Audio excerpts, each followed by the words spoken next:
तीन शिरी सहा हात तया माझा दंडवत. श्री स्वामी समर्थ. नमस्कार स्वामी भक्त हो, स्वागत आहे तुमचं पुन्हा एकदा नवीन व्हिडिओमध्ये. व्हिडिओचं शीर्षक आहे श्रीकृष्ण जन्माष्टमी. त्याआधी व्हिडिओ पूर्ण पहा आणि चॅनलला सबस्क्राईब केलं नसेल तर आत्ता सबस्क्राईब करून घ्या.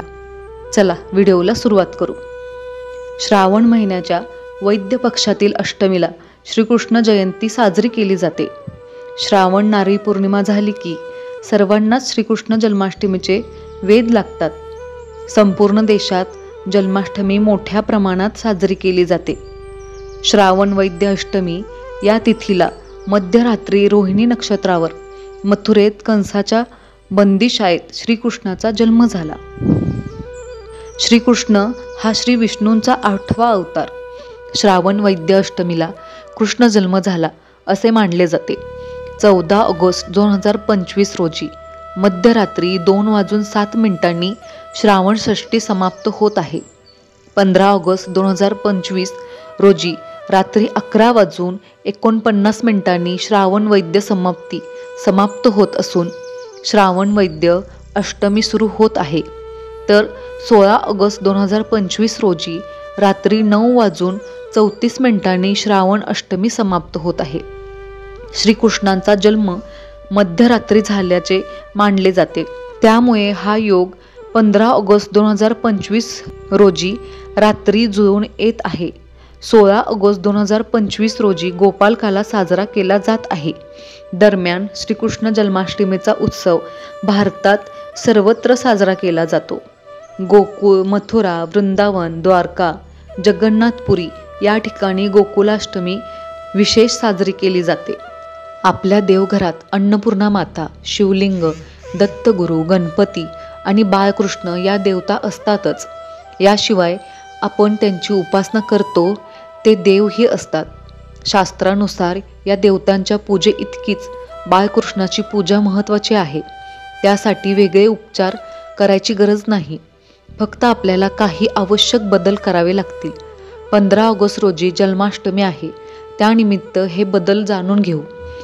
भगवान श्रीकृष्ण ज्यांनी आपला परम मित्र सुदामा याला त्याच्या भक्तीवर प्रसन्न होऊन न मागता सगळे काही दिले, तर आपण ही श्रीकृष्णाची मनोभावे उपासना केली असता आपल्यालाही भौतिक परमार्थिक सुख मिळतील असा दिलासा ज्योतिषशास्त्राने दिला आहे. ती पूजा कशी करायला हवी ते पाहू. बहुतेक सर्व घरांमध्ये भगवान श्रीकृष्णांचे बाल स्वरूप असलेली प्रतिमा किंवा मूर्ती असते. या मूर्तीची विधिवत पूजा केल्याने साधकाच्या सर्व मनोकामना पूर्ण होतात आणि घरात सुख समृद्धी येते अशी धार्मिक धारणा आहे. असे मानले जाते की लड्डू गोपालांची योग्य प्रकारे पूजा केल्याने शुभ फळ मिळते आणि सौभाग्य वाढते.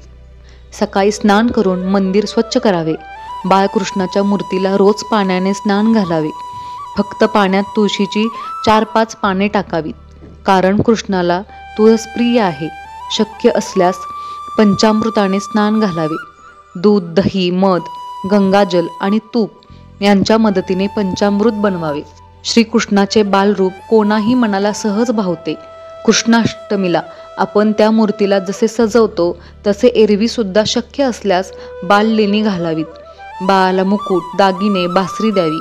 तसे केल्याने कृष्ण कृपा होण्यास मदत होते. बाळकृष्णाच्या कृपेने आपल्या घरात सुबत्ता यावी हे जसे आपल्याला वाटते तसेच आपण ही दुसऱ्यांच्या संसाराला हातभार लावावा. यथाशक्ती दानधर्म करावा. लहान मुलांना बोलावून खाऊ द्यावा.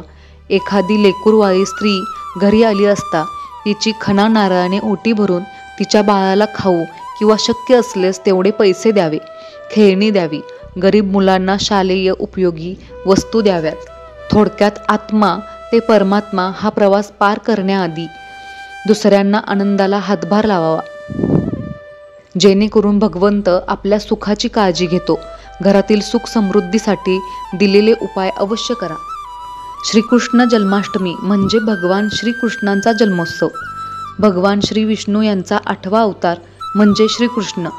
श्रावण महिन्यातील कृष्ण अष्टमी या तिथीला रोहिणी नक्षत्रावर मध्यरात्री भगवान श्रीकृष्णांचा जन्म झाला. म्हणून भगवान श्रीकृष्णांचा जन्मदिवस हा कृष्ण जन्माष्टमी म्हणून साजरा केला जातो. संपूर्ण भारत देशामध्ये तसेच भारताबाहेर देखील श्रीकृष्ण जन्माष्टमी मोठ्या उत्साहामध्ये साजरी केली जाते. दरवर्षी जन्माष्टमीच्या दिवशी भाविक भक्त रात्री जागरण करतात, भजन करतात, गवळणी गातात, महोत्सव साजरा करतात. बाळकृष्णाला सजवून त्याला सुंदर अलंकार करून पाळण्यामध्ये ठेवले जाते आणि अंगाई गीत किंवा सुंदर भजने म्हटली जातात. श्रीकृष्ण जन्माष्टमी कथा. भगवान श्रीकृष्णांचा जन्म द्वापार युगामध्ये झाला होता.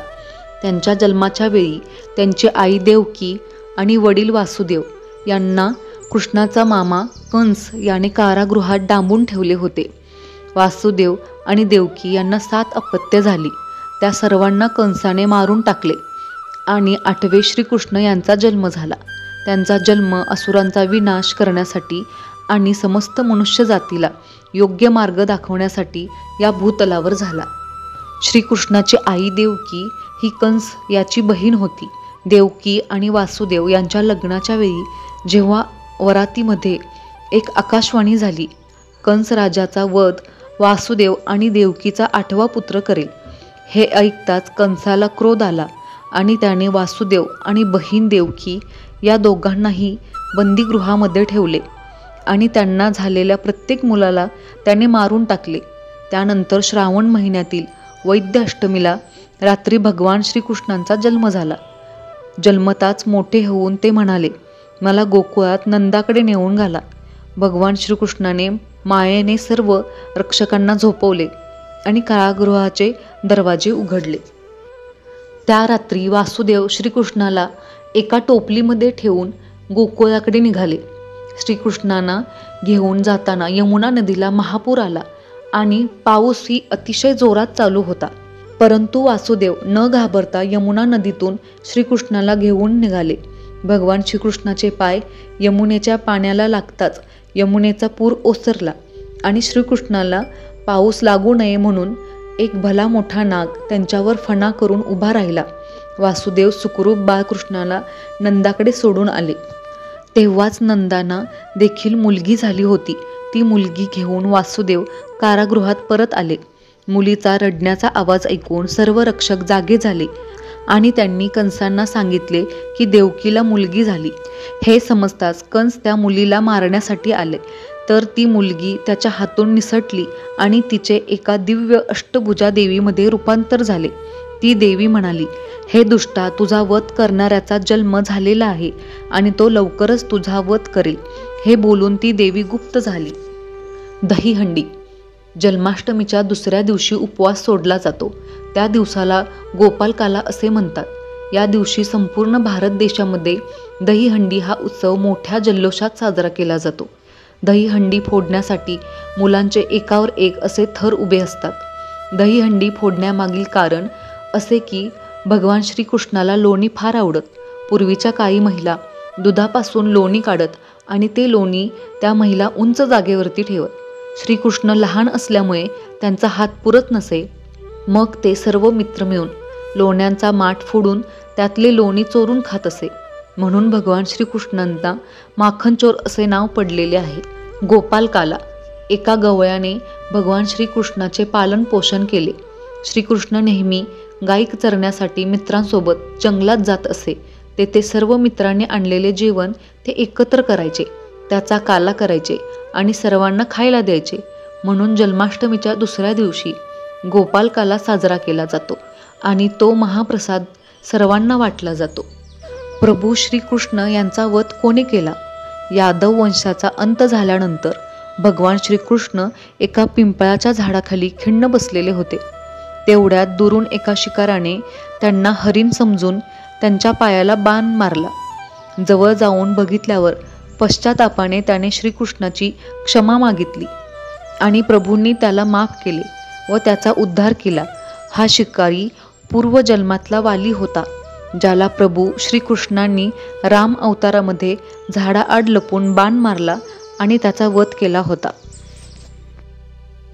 श्री स्वामी समर्थ. व्हिडिओ आवडल्यास लाईक, शेअर, सबस्क्राईब करा. कमेंट करायला विसरू नका. धन्यवाद.